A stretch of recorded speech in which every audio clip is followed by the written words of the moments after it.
Bagheera के भाई इस टाइम हमारे साथ मौजूद हैं। ये इकलौते भाई हैं और 6 बहनों के इकलौते भाई हैं। माशाल्लाह से 6 बहनें हैं और आप लोग मैंने सुना है कि आप शुरू से यहीं पे रह रहे हैं और ये जो लड़के की फैमिली है ये कुछ अर्सा पहले यहाँ पे शिफ्ट हुई है। सिलसिला कब से शुरू हुआ और इतना भयानक अंजाम कैसे हो गया इसका? मिस ये हुआ इस कुछ इस तरह से है, हम यहाँ पे शुरू से रह रहे हैं, वो भी तकरीबन शुरू से ही रह रहे हैं यहाँ पे। हमारा अच्छा रिलेशन चल रहा था उनकी फैमिली के साथ, बहुत अच्छा सेटअप चल रहा था। उनके बच्चे यहाँ पे मेरी बहनों के पास आके पढ़ते रहे हैं, उनकी छोटी बहनें जो हैं वो यहाँ पे आके पढ़ती रही हैं। हमारा इतना अच्छा रिलेशन था कि उनकी बहनों को मैं डांट भी लेता था, वो इधर मतलब इस सारा ये सिलसिला अच्छा चल रहा था। इसकी नीयत ख़राब होती है, इसको एक दफ़ा लिफ्ट देता है, पंजाब कॉलेज में पढ़ती थी।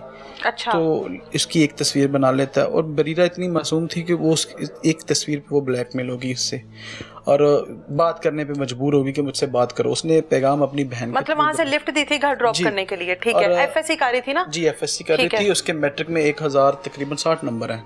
अच्छा। और फर्स्ट ईयर में उसके नंबर तकरीबन मेरे ख्याल में 485 थे। मतलब ये पढ़ने वाली बच्ची थी। हाँ। और फर्स्ट ट्राई में उसने ड्राइविंग टेस्ट भी पास किया हुआ था, उसका पासपोर्ट बना हुआ था, ड्राइविंग टेस्ट लाइसेंस बना हुआ था। अभी हमने इस 25 रमज़ान को उम्रे पे जा रही थी पूरी फैमिली मेरी। अच्छा।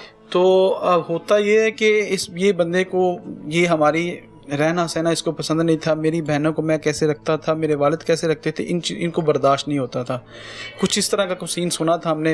हालांकि आपकी बरादरी भी नहीं है, फैमिली भी नहीं है। हसद किस बात की? हसद मैंने एक गाड़ी ली थी अभी पिछले दिनों। अच्छा।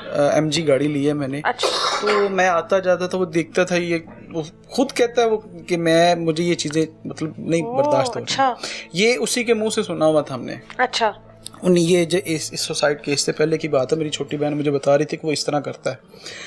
तो होता ये है कि जब इसको मतलब ब्लैकमेल करना शुरू करता है वो मेरी वालदा को बताती है कि मेरे साथ इसने ब्लैकमेलिंग करके किया और ये इस तरह मुझे ब्लैकमेल करा और उसकी वीडियोस बनाई हुई है इसने।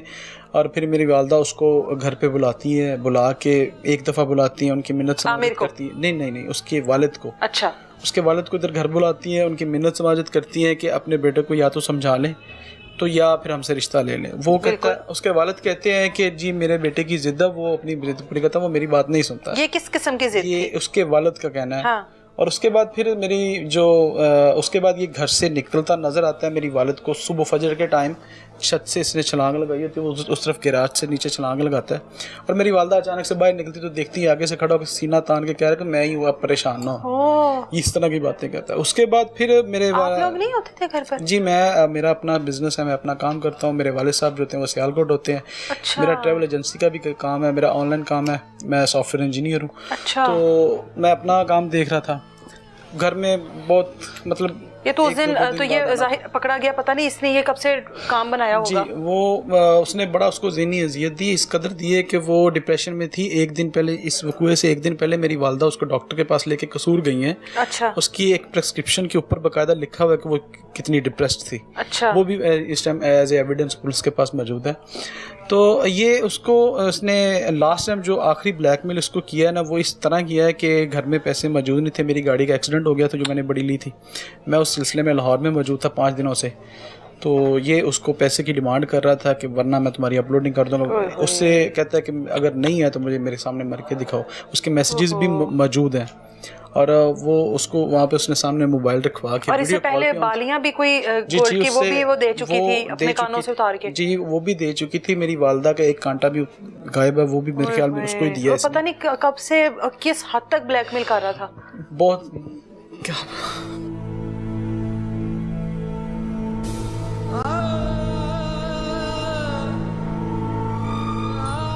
उसको इतना ज़हनी अज़ियत दी है कि वो उसको कहता है कि मुझे मर के दिखा। उसके जो एविडेंस हैं वो उसके मौजूद है, मोबाइल फोरेंसिक के लिए गया हुआ है, तो ये सारी चीज़ें निकल आएंगी और साबित हो जाएंगी। उस टाइम घर पर कौन कौन था? उस टाइम घर पे मेरी इससे बड़ी एक बहन और उससे भी एक बड़ी बहन, 2 मेरी बहनें मौजूद थी जो दूसरे घर में किचन में काम कर रही थी। साथ में एक मेरी भांजी मौजूद थी और मेरी भांजी यहाँ से शीशे से उसको लगता है कि जैसे कुछ चीज़ लटक रही है, कोई स्टैचू है, तो वो जाके उधर बताती है कि इस तरह कमरे में कुछ चीज़ लटक रही है। ये दरवाजे बंद, खिड़कियाँ बंद? जी ये दरवाजा बंद। ये कमरा बरीरा का कमरा है? जी ये बरीरा का। अच्छा। यहाँ पे सिर्फ 2 लोग ही रहती थी, 2 मेरी बहनें, एक बरीरा और एक अनमोल। ठीक है। तो वो स्कूल चली जाती है पढ़ाने। हाँ। छोटी जो है। और ये क्या टाइम था? ये टाइम तकरीबन सुबह 11, 11:30, 11:15 का टाइम था और उतनी देर इनको पता भी नहीं चला कि कब से लटक रही है। हाँ। हमारे तरफ जो कॉल आती है वो तकरीबन पूरे 1 बजे कॉल पहुंचती है लाहौर, जब मैं डॉक्टर के पास मौजूद था। अच्छा, और वो दरवाज़ा और खिड़कियां बंद करके उसने वीडियो कॉल पर दिखाया है कि मैं अपनी जिंदगी खत्म कर रही हूँ, और उसने कर दी, और वो मुसलसल वीडियो कॉल पे था जबकि घर उसका साथ जी है। बिल्कुल साथ घर है और ज्यादा दूर काम भी नहीं करता। ये बिल्कुल जो साथ वाला बाजार, उससे बाहर निकलो तो सामने दुकान। बचाना चाहता तो बचा सकता था। आप सबके नंबर भी होंगे उसके पास? सबके नंबर, हर घर के एक फर्द का नंबर मौजूद है उनके पास। हमारी फैमिली रिलेशंस रहे हैं। तो फिर इसका मकसद है कि वो मारना ही चाहता था, उसका मकसद मारना ही था। जी बिल्कुल, उसका मकसद यही था। उसने खुद कहा कि मुझे मर के दिखा वरना मैं तुम्हारी पोस्टिंग कर दूंगा सारी ये वीडियोस। तो वो वीडियो कॉल पे सामने मौजूद था, उसने सुसाइड खुद करवाई है। आप देखें ना, आप इसी चीज़ से अंदाज़ा लगाएं कि एक चीज़ को यहाँ पे बांधने के लिए कितना टाइम लगेगा। आखिर उतने टाइम वो देखता ही रहे। और वैसे भी लड़की है वो, कौन सा कोई लड़का थी, कोई प्रोफेशनल थी, उसने पहली बार अपनी जिंदगी का खात्मा करने की कोशिश की होगी, और ये तरीकाकार उसके लिए तो बिल्कुल पहली बार होगा। पहली बार था और उसको नहीं अंदाजा था कि वो क्या करने जा रही। पुलिस वालों का क्या रवैया? कितनी देर बाद पुलिस आई? किस तरह आप लोग अंदर दाखिल हुए? मेरे कज़न हैं, उन्होंने 15 पे कॉल कर दी थी। वो जब जिस दिन वक़्वा हुआ उस दिन वो बाहर आ गए थे, तो उन्होंने कॉल 15 पे की है। पुलिस मौके पर मौजूद थी, डीएसपी साहब भी मौके पर मौजूद थे। इस चीज़ की गवाह पुलिस खुद है। यहाँ पे ना तो हम मौजूद थे, ना मेरे वालिद मौजूद थे, ना मेरी वालदा मौजूद थी, और घर में जो अफराद मौजूद थे, इस चीज़ की गवाह पुलिस है। और बाकी जो है कार्रवाई जो अभी चल रही है वो माशाल्लाह से बेहतरीन चल रही है। SHO साहब जो हैं अदरीस चदर साहब, वो हमें सपोर्ट दे रहे हैं और पूरा हमारा तावन कर रहे हैं हमारे साथ। वो ख़ुद इस चीज़ के ऊपर मतलब नज़रसानी कर रहे हैं। DPO साहब ने हमें बुला के हमारी दादरसी की है और हमारा केस अभी बेहतरीन चल रहा है। उसकी पोलोग्राफी होने जा रही है और साथ में DNA टेस्ट होने जा रहा है मंडे को। इसका जो मैंने एक स्टेटमेंट सुनी थी जो पुलिस वालों की जानिब से थी कि आपकी एक चली गई है, बाकी 5 का ख्याल करो। ये किसकी स्टेटमेंट थी? ये स्टेटमेंट जो थी ये हमें शुरू में सुनने में आई थी सियासी दबाव की वजह से, और वो भी जो हैं क्या कहते हैं उनको, मुझे नाम नहीं आ रहा उनका, DSP साहब से हमने जब मुलाकात हुई थी तो वहाँ पे ये स्टेटमेंट सुनने में आई थी हमारे कि बाकी 5 का ख्याल करो। जी, बाकी की आप अपनी इज्जत जो है ना, बाकियों का ख्याल करें। अब जो चलेगी वो तो चलेगी है, जो होना तो वो उसको छोड़ दें।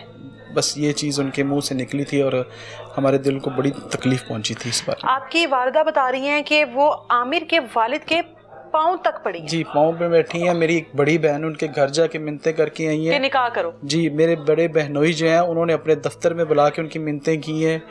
अलग एक बंदे ने किए हैं। सिर्फ हमें नहीं पता था कि हमारे घर में क्या चल रहा है। मुझे नहीं पता था, मेरे वालिद को नहीं पता था, और जिस दिन ये पता चलता है हमारे पैरों तले से ज़मीन निकल जाती है कि ये क्या हुआ है हमारे। और आपको भी नहीं पता था बहन किस अज़ियत से गुजर रही है, क्या घर में चल रहा है। शेयर करती तो शायद मैं।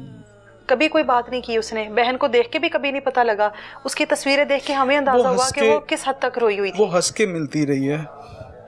जब भी मैं घर आया हूँ मुझे मिलती रही है। इनफैक्ट वो पिछले 5 दिन से मेरा इंतजार कर रही थी कि भाई गाड़ी लेके आएंगे। शायद मैंने फिर बताना चाहती हो, शायद इसीलिए इंतजार कर रही हो कि मैं अपने भाई को बताऊंगी। जाहिर है भाइयों के ऊपर तो एक बहनों को मान ही बहुत होता है, भाई मुझे इस कंडीशन से निकालेगा मुश्किल वक्त से, और आप नहीं आ सके होंगे। मैं एक रात पहले आने वाला था लेकिन मेरी वालदा ने कहा कि तुम रुक जाओ वहाँ पे, मैं कल आऊँगी तो मेडिसिन लेके फिर वापस आएंगे, क्योंकि उनके लिए उनके साथ एक बंदे का होना बहुत ज़रूरी है। उनका पिछले दिनों में आंखों का ऑपरेशन हुआ था, एक आंख उनकी ज़ाया हो चुकी हुई है, एक सही है। उसकी ही मेडिसिन लेने वो मेरे साथ वहाँ पे आई हैं और पीछे से ये। और जो इस टाइम आपकी अम्मी की कंडीशन है? मेरी अम्मी की कंडीशन इस टाइम बहुत ही नाजुक है। वो इस चीज़ को बर्दाश्त नहीं कर पा रही। मेरी एक छोटी बहन उसके साथ रहती थी, वो भी बर्दाश्त नहीं कर पा रही। जैसे उसका कहते हैं कि सीना जिगर फट गया है, वो खून उसके मुंह से आ रहा है, उसको लेके भाग फिर रहे हैं। छोटी बहन के? बहन का जाहिर है वो साथ यहाँ पर एक साथ होती होंगी, रहना, खाना, पीना, सोना, तो वो अल्फाज नहीं। अब कोई आखिरी बस मैं मैडम नरियन नवाज से हमारी अपील है कि हमारे केस को जो है ना वो कोशिश करे कि CCD डील करे। मैं ये चाह रहा हूँ। सब्र ही तब आएगा आप लोगों को जी, शायद सब्र आ जाए। जी बिल्कुल। मेरे वालिद ने अपनी बेटियों को बड़े प्यार से बड़े नाजुक से पाला है। उन्होंने आज तक मुझे वो चीज़ नहीं दी जो उनको वो देते। ये गाड़ियाँ भी सिर्फ उन्होंने उनके लिए ली थी। MG गाड़ी कोई भी एक जो होता है ना वो नहीं देता। मेरी बहनें गाड़ियाँ कहीं भी लगा के आ जाती थी ना चलाने के मामले में, उन्होंने आज तक उनको उफ तक नहीं कहा। और ये चीज़ें इससे बर्दाश्त नहीं होती थी। इसको लगता होगा पता नहीं कितना पैसा है, जी, खिलाई रखेगी मुझे,